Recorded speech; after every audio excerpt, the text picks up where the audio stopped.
Seu programa Condição de Mulher, hoje entrevista a doutora Tânia Santana. Você já conhece, é uma médica ginecologista, feminista, ativa, inteligente e que tem muito a dizer para nós da sua própria experiência como mulher e como médica. Porque, segundo a doutora Tânia, nós precisamos ser felizes, viver felizes, homens e mulheres, com a nossa sexualidade. Não é verdade, Tânia? É a única coisa que sobra pra gente agora, né? É. E por que é tão difícil ser feliz no sexo, no amor? São as repressões, né? A educação, né? E a religião.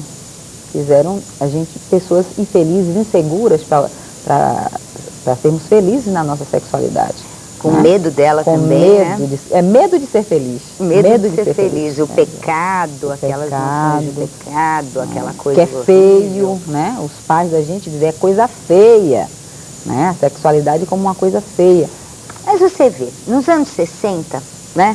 Nós que éramos jovens nos anos 60, lutamos tanto, falamos tanto em revolução da sexualidade, revolução sexual, faça amor, não faça guerra, você se lembra? Então, nós falamos tanto e, no entanto, não aconteceu nada. Nós até já fizemos Condição de Mulher sobre a revolução sexual que não houve. O que está faltando, na sua opinião, na sua visão como médica, na sua experiência de vida com as mulheres, o que está faltando para a gente poder encarar com naturalidade a sexualidade? Tanto homens como as mulheres, porque os homens também são reprimidos, também são infelizes, claro, também sofreram o mesmo processo, diferente, de uma forma diferente da mulher. O que você acha que está faltando? É educação sexual na escola? É na família? Aonde? Então, eu costumo dizer o seguinte, que não deveria ter necessidade de haver educação sexual em escola. Que o normal, o natural está aí, a gente já nasceu com a sexualidade. E por que agora precisa de educação sexual? Justamente para desreprimir, né?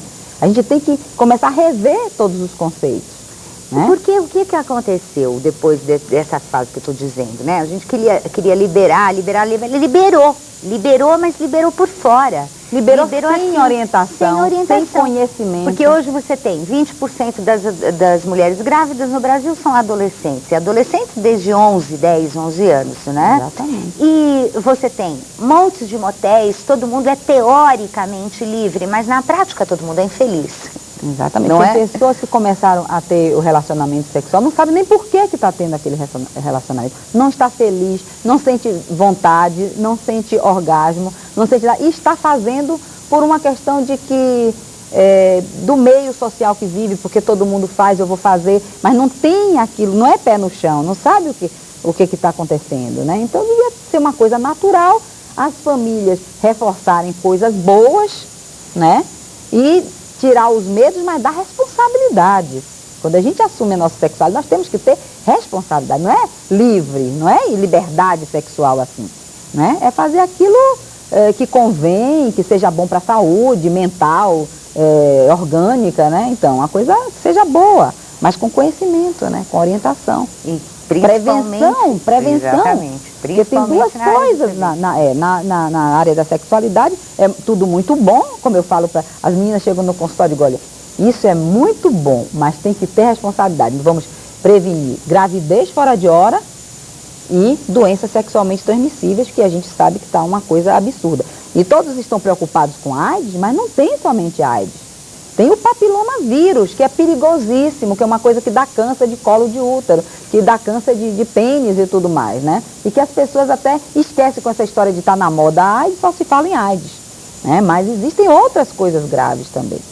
E não é para ficar sem fazer, sem transar, não é ficar de castigo sem transar. É transar com responsabilidade, com os cuidados, com as prevenções. Todo mundo pode ser feliz. Não pode ficar sem fazer isso, de jeito nenhum. Mas fazer numa boa, né? Com conhecimento. Agora, você acredita que se nós tivéssemos nos nossos sistemas de saúde aquela velha história da atenção integral à saúde da mulher, não é? Você acredita que nós melhoraríamos esse quadro? Mas é lógico. Mas isso seria assim, nas ações educativas. E que está sendo esquecido ultimamente, né? O sistema de saúde de uns 3, 4 anos para cá, 3 anos para cá, piorou assim, absurdo. Né? Mas nós tínhamos todos esses programas, né? A equipe de saúde ensinando a população. Na sala de espera se faz um trabalho educativo em grupo, né? Para se falar aquilo que o médico não pode falar na consulta, que é muito rápida. Né? Tem que ter uma equipe que trabalhe, que fale a mesma língua. E não é só o médico? Não é só o médico, exatamente. O médico nem tem tempo de estar falando isso. Ele tem que ver a coisa já, né?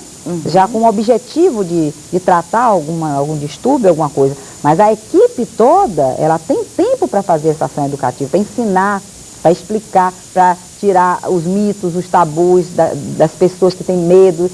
Tem medo até de ser examinada, medo de conversar com o médico, não conta o que está sentindo, mas para o pessoal não médico elas contam, elas chegam mais perto, elas se abrem melhor. Porque se identificam também, né? Melhor. Porque a gente tem a impressão, quando a gente tem um problema, uma dúvida, uma coisa que está angustiando, que é um problema só da gente. Aí você começa a conversar e você descobre que não é só seu, tem muitas pessoas com problema igual ou semelhante, ou, não é? É uma riqueza. O trabalho educativo em grupo é uma riqueza, porque não é o profissional, porque nós temos um estilo de vida diferente das pessoas, das usuárias, né?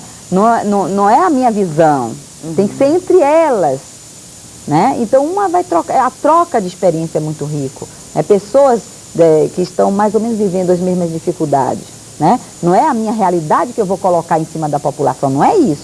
A minha visão é outra. E eu enriqueço também, porque eu vou aprender com eles. O que eu aprendo com as mulheres é todo dia a gente está aprendendo. Eu não vou mais para o livro aprender nada, eu aprendo com a cliente que está ali na minha frente. Sempre me trazem coisas incríveis mesmo. As experiências, né? As maneiras de encarar. No livro, às vezes, está de um jeito, também. Os livros, às vezes, dizem certas coisas sobre doenças, as mulheres chegam aqui e dizem, não é nada disso. É tudo mentira, entendeu? É impressionante. Então, não é por aí, a gente troca mesmo, né? Você trabalha também na saúde pública? Eu trabalho na saúde pública. É onde você trabalha, né? Então, eu já trabalhei desde que nasceu o país, né? Então eu fui para a Secretaria de Saúde. Então você está trabalhando com o país, né? Você trabalhou sempre com o país? Sempre com o país, né? Mas atualmente, como a situação está muito difícil, então eu voltei a atender ambulatório. Eu estou agora atendendo as mulheres, que eu acho que as mulheres estão precisando mais disso mesmo, do médico na ponta atendendo. Quantos anos de país? Eu entrei em 94, quase 11 anos, né? Eu estou há 11 anos. Eu fui convidada para escrever norma técnica do país, aqui no estado. No comecinho. No comecinho. Depois eu fui implantar aquilo que a gente escreveu. Aí eu fui para uma área de São Paulo, implantar planejamento familiar, prevenção de câncer, aumentamos a cobertura de Papa Nicolau na população, fizemos mil e umas coisas, né? E agora, onde é que está? Sumiu, desapareceu, parece que ninguém trabalhou, parece que não houve nada disso, acabou tudo. E eu estou saudosista agora, estou assim, muito triste de ver que as coisas não estão andando mais. Aliás, foram destruídas. Você acha que isso é uma questão política? Então, é a vontade política. Foi esse governo anterior que destruiu? Você diria que deixou morrer, pelo menos, que não teve vontade de continuar? Não diria que destruiu, porque conscientemente ninguém vai destruir um trabalho desse, né?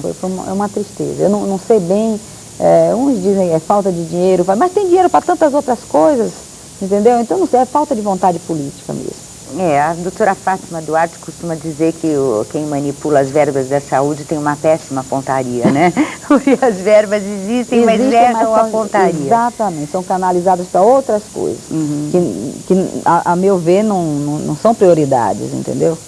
Mas é uma tristeza, porque já teve épocas assim, olha, neste momento, né, em 1995, já era para a gente estar avaliando os programas, né? Fazendo o trabalho de ver como que a coisa está caminhando, como que está melhorando. Era isso que eu previ para agora estar fazendo. Então, quando eu vi que nada disso aconteceu, eu digo, não, então eu vou botar a mão na massa, vou voltar a atender as mulheres, porque elas precisam pelo menos do carinho, do ouvido, escutar e do tratar também quando houver necessidade. Claro, e você estando no ambulatório, você até consegue conversar e promover, né, com a sua equipe, um certo diálogo sobre todas essas questões. Agora eu estou atendendo no Centro de Referência da Mulher, no Pérola Byton. No Pérola Byton, que é um hospital modelo, né? Modelo, e estão tentando, assim, realmente humanizar o atendimento. E a gente tem liberdade para fazer as coisas. Eu chego para atender, mas às vezes tem muito estagiário atendendo, eu vou para a sala de espera e fico conversando com as mulheres. Isso me dá um prazer enorme, né? Então, elas contam as coisas para mim, eu brinco muito com elas, e elas ficam mais relaxadas, ficam mais... aquele atendimento médico muito assim, elas ficam tensas, com medo, né? Então eu começo a falar de sexualidade, mas como é o namorado, como é que tá namorando muito? E isso parece brincadeira, mas é muito importante, porque os médicos às vezes esquecem de perguntar como é que é a vida afetiva da cliente, como é que a gente pode trabalhar com a saúde da mulher em ginecologia sem saber isso, sem saber quem é esta mulher, né? O que é que ela faz na vida, qual é o trabalho dela, né? Como é que é a vida afetiva, se ela tem companheiro, se ela não tem, se ela tem filhos. Eu não consigo raciocinar cientificamente, tratar uma pessoa sem conhecer essa mulher inteira. Eu não consigo fazer isso, em lugar nenhum. Nem no meu consultório particular, nem na instituição. Porque para mim é tudo a mesma coisa. Eu atendo as mulheres de várias faixas econômicas e tudo mais, mas eu não vejo diferença, eu atendo do mesmo jeito.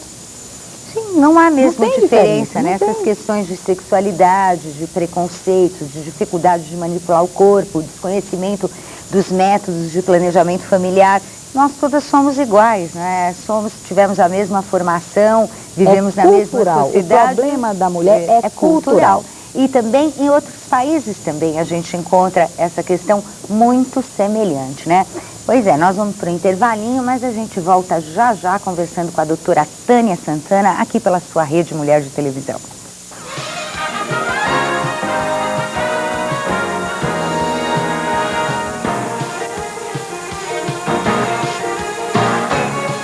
Venha ver de perto o que está acontecendo na grande liquidação Emura. É economia para valer. Ou você aproveita tudo agora, ou vai pagar o dobro por aí. Tá duvidando? Veja só! Fio anti-chama Condugel 1,5, rolo com 100 metros, só R$ 8,90. Super ducha Fame, várias cores, prepare-se, apenas R$ 7,90. Pensa que é brincadeira? Na grande liquidação Emura você economiza de verdade. Toca pro Emura! Este é o novo Minerva 3 com fórmula reforçada. Chispa daqui, sai. De limpeza, entendo eu. Agora, com mais enzimas, tem desempenho em dobro. Em outras palavras, tira mancha mesmo. É o único com amaciante. Esqueceu do perfume, homem de Deus. E é 3 mil pelo preço de um. Novo Minerva 3 com mais enzimas. Cá pra nós, quem entende de limpeza usa. Casa, comida e roupa lavada, topas. Nem morta.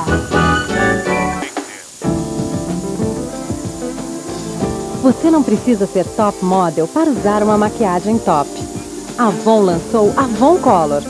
A Avon Color cuida da sua pele e tem as cores de todas as modas para você desfilar por aí.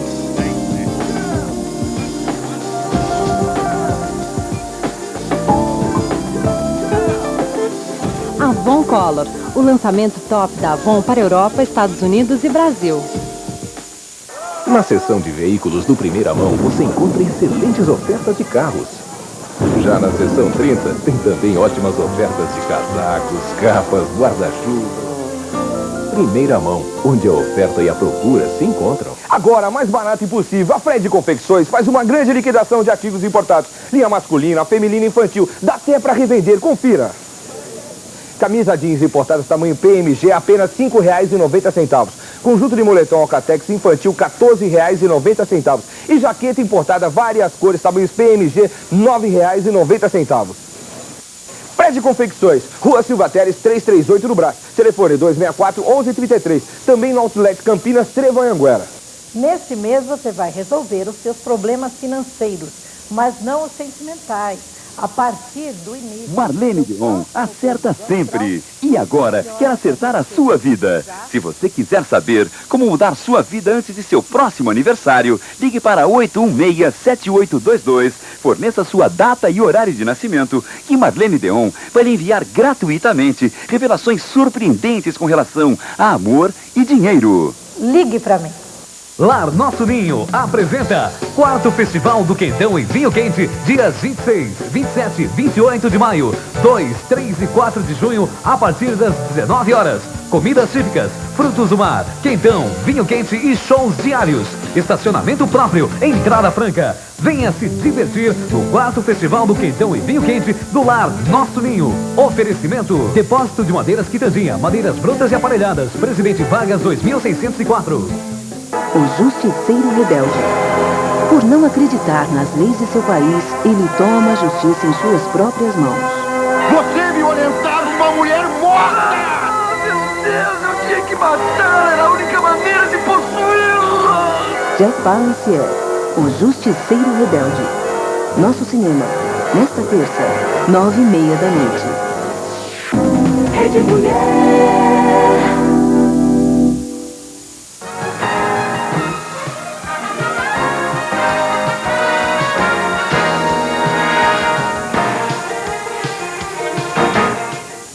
Pois é, né? Quanto mais a gente fala da questão da saúde da mulher, mais precisa falar.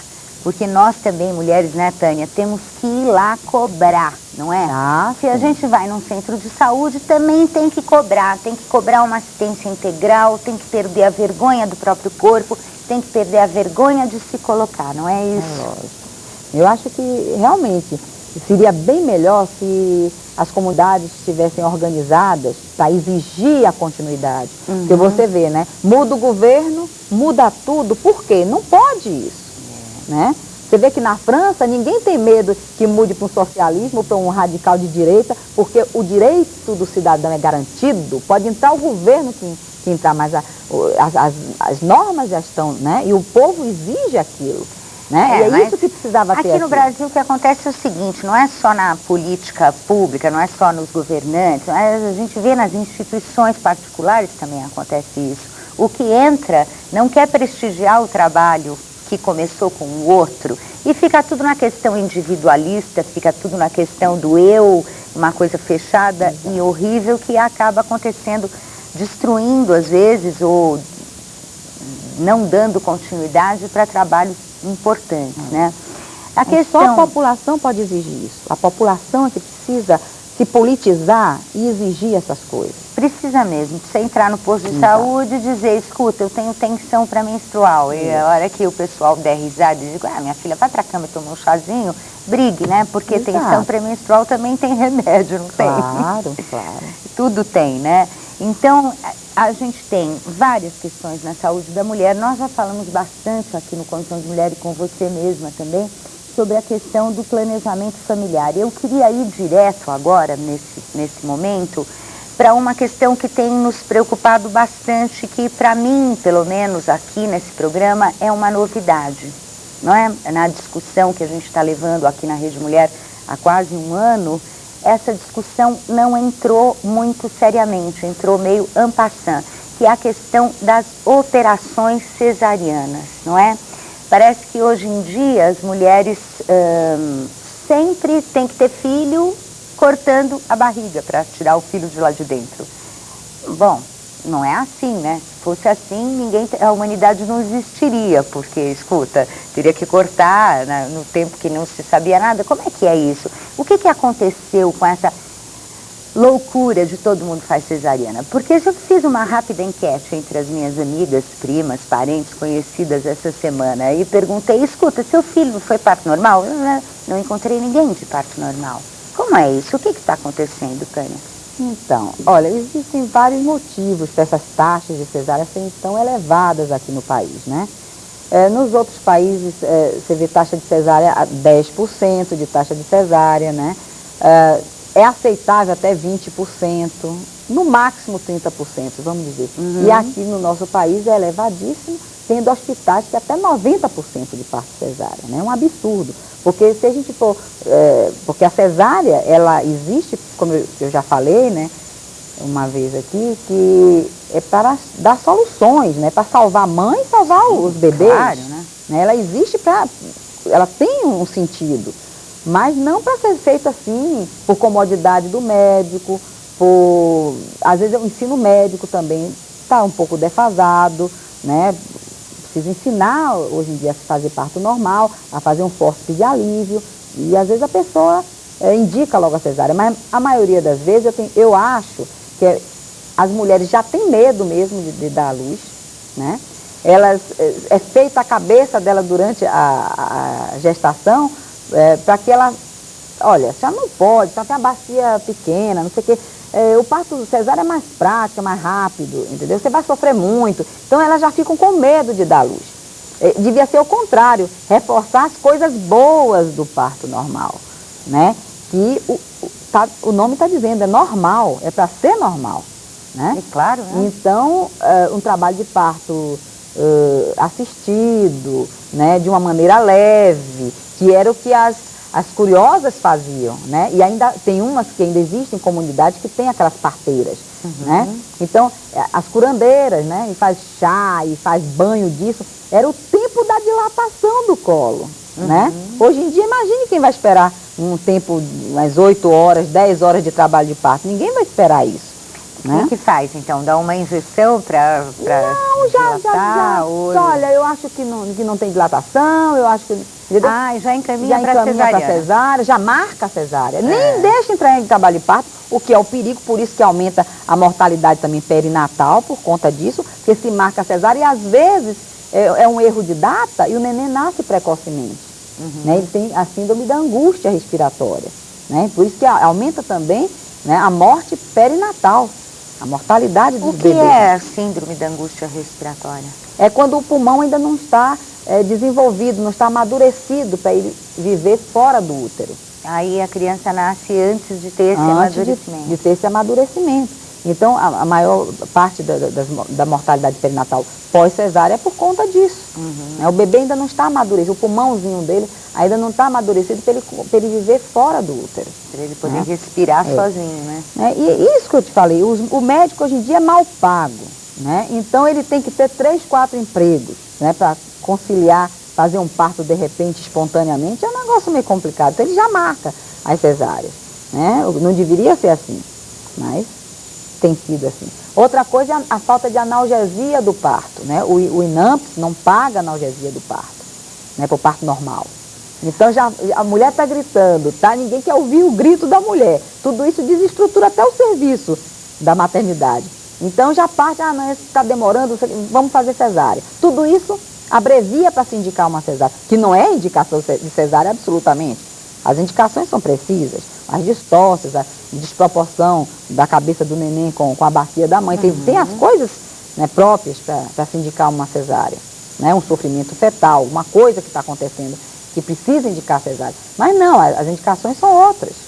Pois é, mas de repente virou uma coisa tão normal, eu vou ter um filho, vai ser cesárea. Tá marcado para tal dia. Marcado para tal dia, mesmo em mulheres, por exemplo, que eu compreendo que num sistema de saúde tão precário como o nosso, com tantas dificuldades, com o médico ganhando mal, com falta de equipamento, com falta de analgesia, para o parto normal e tudo mais, acabe se encaminhando para uma cesárea, dá até para você compreender dentro do contexto, mas não dá para aceitar, Tânia. Lógico.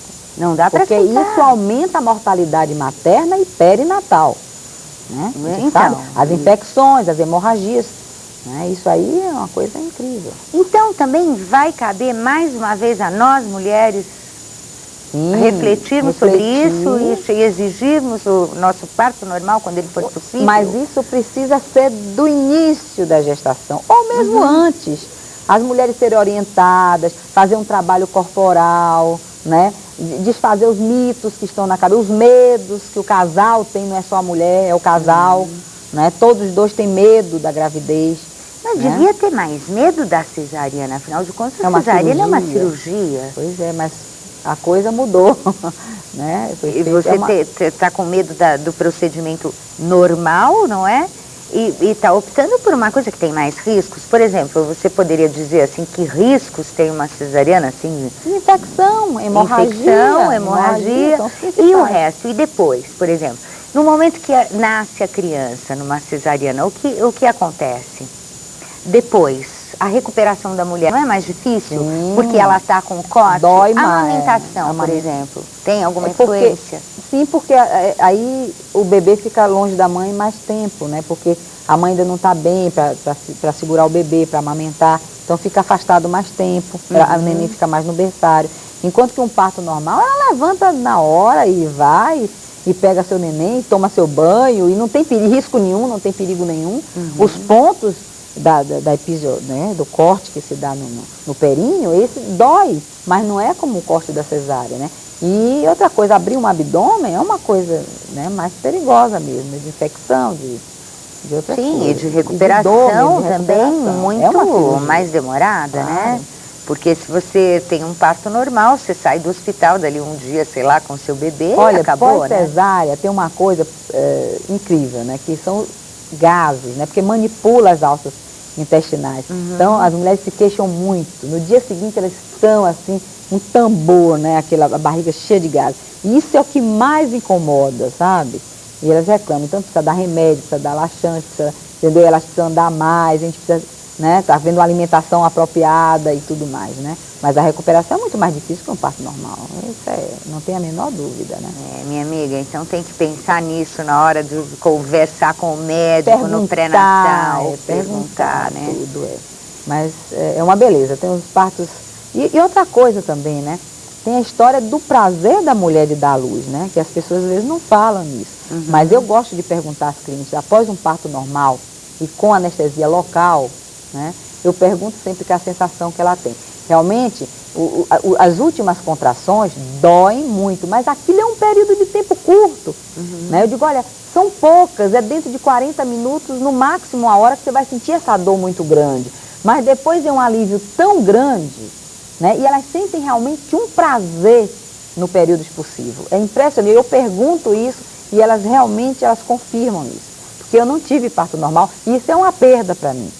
Eu não sei como é que é isso.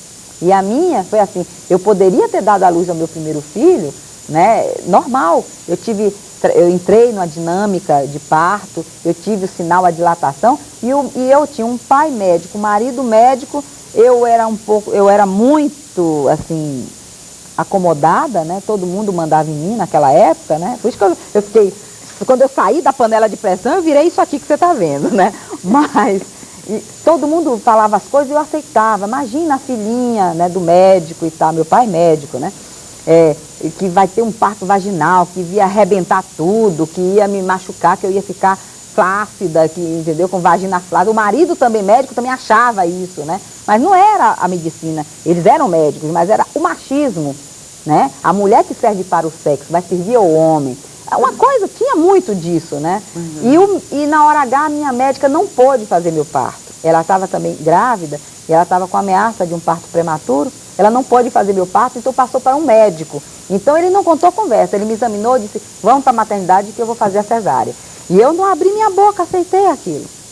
Depois foi que eu fui sentir, né, a falta que me fez eu passar por aquilo, né, por aquele trabalho de parto, de dilatação e um parto normal. Depois eu senti tanta dor, tantas gases e coisa e tal, que foi uma coisa incrível, né? E aí o segundo você já vai direto para fazer a cesárea mesmo. E hoje em dia, eu faço o parto em segundo filho, a primeira cesárea e o segundo normal. Porque nada impede, né? Nada impede ainda, mas aqui já vai direto. Mulher acima de 30 anos já não fazem mais parto normal. Não existe mulher velha para ter filho. Você acha que a natureza ia fazer a mulher... enquanto ela tiver ovulação, enquanto ela tiver menstruação, ela pode engravidar e pode dar à luz. É claro, ela está perfeitamente aparelhada para isso. Eu não entendo por que isso, que mulher acima de 30 anos é velha para ter filho. Imagina que a gente é velha, a gente não fica velha nunca. 30 anos é no começo da vida, né? Quanto mais com 30 anos. Minha amiga, ainda tem muita coisa nessa área da saúde que a gente tem que desmistificar e tem que pensar, viu? Nós todas temos que pensar muito. Então, Tânia, você vai ter que voltar, nós vamos falar desse assunto muitas vezes e com muita gente. E eu te agradeço muito por estar aqui hoje e por ter prestado esse esclarecimento tão importante, não só sobre as cesarianas, mas também sobre a questão do PAINSME, que é uma questão muito séria, né? Que é para os nossos governantes também estarem pensando nisso seriamente. Então, as mulheres podem dar à luz normal, elas têm a capacidade de dar à luz, não é o médico que vai dar à luz por ela, é ela que vai ser a dona da cena, Tem entendeu? que acabar um pouquinho com esse poder médico sobre as mulheres. Tânia, muito obrigada mais uma vez pela sua presença no Condição de Mulher. E para você, minha amiga, você já sabe como é. Amanhã, 12h e 9h, o Condição de Mulher está de volta com muita saúde e alegria pela sua Rede Mulher de televisão. Até lá.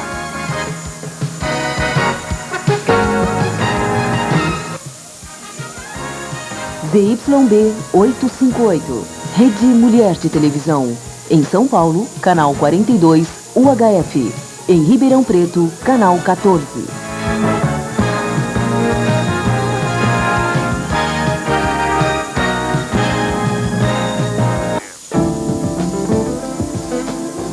Você não precisa ser